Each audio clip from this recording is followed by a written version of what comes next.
پیارے آقا نے فرمایا جہاں علم اور ذکر الہی کی محفلیں منعقد کی جاتی ہیں وہاں سے گزرو تو اس سے استفادہ کرو۔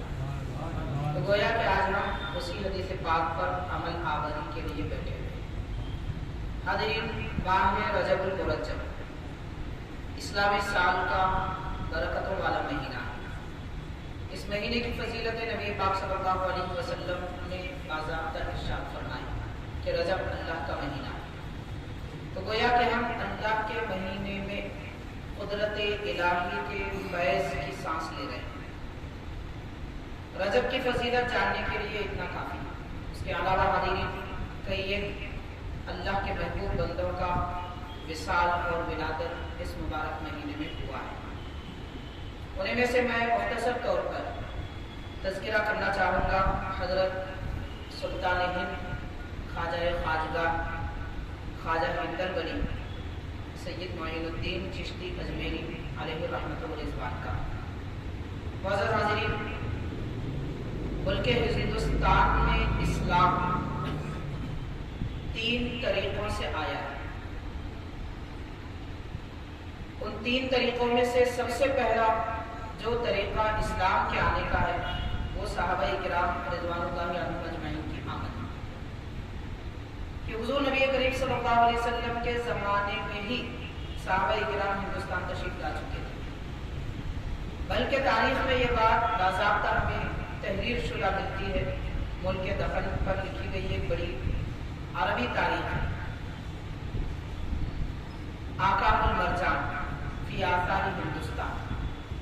اس میں حضرت عبد الواحد بن گرامی رحمۃ اللہ علیہ تحریر فرماتے ہیں اور دیگر دکن کی اور ہندوستان کی تاریخ میں لکھا ہوا ہے کہ یہاں کے ایک بادشاہ نبی پاک صلی اللہ علیہ وسلم کے دربار اقدس میں حاضری اور ملاقات کے لیے گئے تھے اور وہ مسلمان بھی ہو چکے تھے ہندوستان کے، اور صحابہ کرام بھی یہاں تشریف لائے ہیں۔ ان کے مزارات جن حضرات کی تحقیق ہے تقریباً سینکڑوں کی تعداد میں ہندوستان میں مزارات صحابہ کرام موجود ہیں، اور صحابی وہ مقدس شخصیت ہے جن کے بارے میں پیارے آقا نے فرمایا کہ میرے صحابی جس سرزمین میں ان کا مزار ہوگا وہ تدفین ہوں گے، قیامت کے دن اس علاقے میں سب سے پہلے جو قبر سے مزار سے اٹھیں گے وہ میرے صحابی ہوں گے۔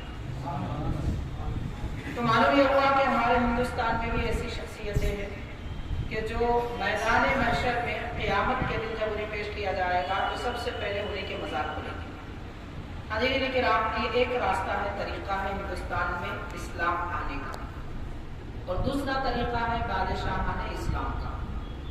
جیسے سب سے پہلے ہندوستان میں جو بادشاہ تشریف لائے وہ حضرت محمد بن قاسم رحمۃ اللہ علیہ، ان کی عمر 16 سال غالباً 7 مہینے تھی۔ اس عمر میں وہ 2000 کی فوج لے کر ہندوستان تشریف لائے اور ایک بڑا علاقہ آپ نے فتح کیا، اور اس کے بعد تاریخ میں ہمیں تذکرہ وغیرہ ملتا ہے تو حضرت سلطان محمود غزنوی سبکتگی رحمۃ اللہ علیہ کہ وہ بھی ہندوستان تشریف لائے اور پھر واپس افغانستان تشریف لے گئے۔ اس کے بعد کئی ایک مقامات سے بادشاہ بھی آنے لگے۔ حاضرین، لیکن ہندوستان میں جن کی آمد سے ملک ہندوستان کے گوشے گوشے اور چپے چپے میں اسلام پھیلا، وہ شخصیت حضرت سیدنا غریب نواز سلطان ہند علیہ رحمۃ و رضوان کی ذات پاک ہے۔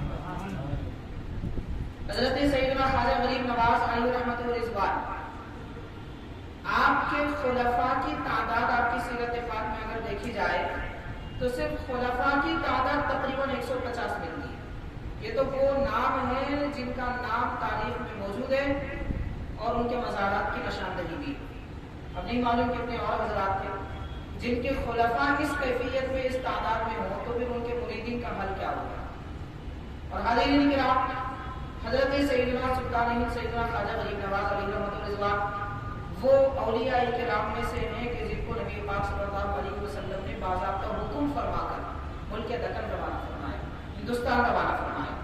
تو حضرت سیدنا غریب نواز رحمۃ اللہ علیہ ہندوستان خود تشریف نہیں لائے تھے، اللہ کے نبی صلی اللہ علیہ وسلم کے حکم پہ تشریف لائے تھے۔ تفصیلات تو بہت ساری ہیں اور آپ کے حیات طیبہ کے واقعات، کرامات، شان و عظمت، علم مقام وغیرہ وہ تفصیلات ہیں، بس 3 یا 4 کچھ باتیں آپ کے سے گزار کر کے اپنے گفتگو سے ملوں گا۔ معزز حاضرین، حضرت سیدنا غریب نواز علیہ رضوان کے متعلق آپ کے مرید خاص اور خلیفہ اعظم سیدنا قطب الدین بختیار کاکی رحمۃ اللہ علیہ ارشاد فرماتے ہیں کہ میں اپنے شیخ کی خدمت میں 20 سال گزارا، اس طرح کے خلا و ملا، سفر و حضر، زمین و پانی، کوئی خطہ ایسا نہیں چھوٹا جہاں میرے شیخ گئے ہوں اور میں نہ گیا۔ اس طرح 20 سال آپ کی صحبت میں رہے اور فرماتے ہیں کہ میں نے 20 سال اپنے شیخ کی خدمت میں اس طرح گزارے کہ انہیں جب کوئی کھانے کی ضرورت پڑتی تو میں کھانا اپنے ہاتھوں سے تیار کرتا اور اسے گرم رکھتا۔ گرم کیسے رکھتے؟ فرماتے کہ اس زمانے میں ایک انگیٹھی ہوتی تھی، چولہا نما ہوتی تھی، اس میں آگ نہیں جلتی تھی مگر آگ کے شعلے ہوتے تھے، تو انگیٹھی پر برتن ہوتا اور وہ انگیٹھی میرے سر پہ ہوتی۔ اس طرح 20 سال میں نے آپ کی خدمت میں گزاری، جب آپ کو کسی کھانے کی ضرورت ہوتی تو میں گرم کھانا پیش کر دیتا۔ تو حاضرین، یہ اکابر بزرگان دین ہیں جنہوں نے اپنے شیخ، اپنے مرشد کی خدمت اس انداز میں کی ہے۔ اب آپ غور کیجئے کہ ظاہر میں کوئی خدمت یوں ہی نہیں کر لیتا، کیا کمال دیکھا ہوگا، کیا نعمتیں انہوں نے پائی ہوگی، اور اللہ تعالیٰ نبی پاک صلی اللہ علیہ وسلم کی کیا عرفان کی باتیں انہوں نے سنی ہوگی، ان کے دل میں کیا کس قسم کی کیفیتیں پیدا ہوئی ہوگی، یہ سارے کمالات دیکھ کر وہ ایسے فریفتہ ہو گئے۔ اور ارشاد فرماتے ہیں کہ حضرت غریب نواز رحمۃ اللہ علیہ کے ساتھ میں ایک مقام پر ایسے جگہ پہنچا کہ وہاں پر چرند پرند کا بھی وجود نہیں تھا۔ عام طور پر چرند پرند ایسے مقام پر پائے جاتے ہیں جہاں پر پانی اور غذا ہو، کیڑے مکوڑے، چڑیاں وغیرہ، یہ اسی جگہ دکھتے ہیں جہاں پر پانی یا غذا ہوتی ہے۔ جہاں پانی اور غذا نہیں ہوتا وہاں پہ کوئی چرند کوئی پرندہ ہوتا ہے، نہ کوئی چرندہ ہوتا ہے، حیوانات ہوتے ہیں، نہ کوئی اور چیز ہوتی ہے۔ تو حضرت فرماتے ہیں میں حضرت کے ساتھ میں ایسے مقام پر پہنچا اور 3 دن ہم جنگل و بیابان میں گھومتے رہے۔ اس کے بعد حضرت غریب نواز رحمۃ اللہ علیہ کا یہ معمول تھا، آپ کو جب زیادہ شدت کی بھوک محسوس ہوتی اور جسم میں لاغری پیدا ہوتی تو آپ اپنے مصلے کے نیچے سے 2 روٹیاں نکال لیتے تھے۔ آپ فرماتے ہیں حضرت بختیار کاکی رحمۃ اللہ علیہ کہ اس وقت حضرت غریب نواز رحمۃ اللہ علیہ نے 2 روٹیاں نکالی اور فرمایا کہ قربت میں جو پہاڑ نظر آ رہا ہے اس کے بعد میں جاؤ، ہمارے بزرگ ہیں، ان کی خدمت میں میری طرف سے تحفے میں یہ 2 روٹیاں پیش کر دینا۔ مطلب یہ کہ حضرت غریب نواز رحمۃ اللہ علیہ اس زمانے میں جنگلوں میں، بیابانوں میں رہنے والے اللہ کے نیک بندوں کو بھی جانتے تھے، اگرچہ کہ ان سے ملاقات نہ ہوئی۔ حاضرین، یہ دراصل ایک روحانی اور ایمانی خوشبو ہوتی ہے جو ایک اللہ والے کو دوسرے اللہ والے سے واقف کراتی ہے۔ اسی لیے کہتے ہیں، فارسی کا محاورہ ہے ولی کا ولی بھی شناست، یعنی اللہ کے ولی کو اللہ کے ولی ہی پہچانتے ہیں۔ تو حاضرین کرام، حضرت غریب نواز رحمۃ اللہ علیہ تحفے میں جب بھیجے تو حضرت بختیار کاکی فرماتے ہیں میں حضرت کی خدمت میں گیا اور ان کی خدمت میں جب 2 روٹیاں پیش کی تو انہوں نے 1 روٹی اپنے لیے رکھی اور 1 مجھے تحفے میں دی اور فرمایا کہ یہ میری طرف سے ہے، آپ کھا لیں، اور 4 کھجور انہوں نے تحفے میں دیے اور کہا کہ معین الدین چشتی کی خدمت میں میری طرف سے ہدیہ دیں۔ تو حاضرین کرام، آپ غور کیجئے کہ جہاں چرند پرند موجود نہ ہو وہاں پر ان بزرگ کے پاس کھجور کا آنا اور حضرت غریب نواز کے پاس روٹیوں کا آنا، یہ اللہ کی عطا کے سوا کیا ہو سکتا ہے؟ دراصل یہ واقعہ حکایت کر رہا ہے قرآن مجید کے اس واقعے کی جو اللہ تبارک و تعالیٰ نے حضرت مریم علیہ السلام کو بند کمرے میں عطا فرمایا تھا کہ بے موسم کے پھل حضرت مریم علیہ السلام کے پاس ہوتے تھے، وہ نہ باہر نکلتی تھی اجرے کے اور نہ ہی کوئی ان کے پاس آتا تھا، مگر غیب سے اللہ تعالیٰ انہیں رزق عطا فرماتا ہے۔ حضرت سیدنا غریب نواز رحمۃ اللہ علیہ کے اس واقعے سے ہمیں جو سب سے بڑا سبق ملتا ہے، اللہ والوں کی زندگی پڑھی سنائی اس لیے جاتی ہے تاکہ بندے اللہ کے ہو جائیں، بندے غیر کے ہو جائیں اس لیے نہیں سنائی جاتی، بندے اللہ کے ہو جائیں، اور اللہ والے دنیا میں آئے اس لیے ہے کہ وہ بندگان خدا کو خدا کا بنائے۔ اللہ والے دنیا میں قوم کو اپنا بنانے کے لیے نہیں آتے، وہ اللہ کے بندوں کو اللہ سے ملانے کے لیے آتے ہیں، اور یہ کام کی خاطر اللہ تعالیٰ انہیں دنیا میں بھیجتا ہے۔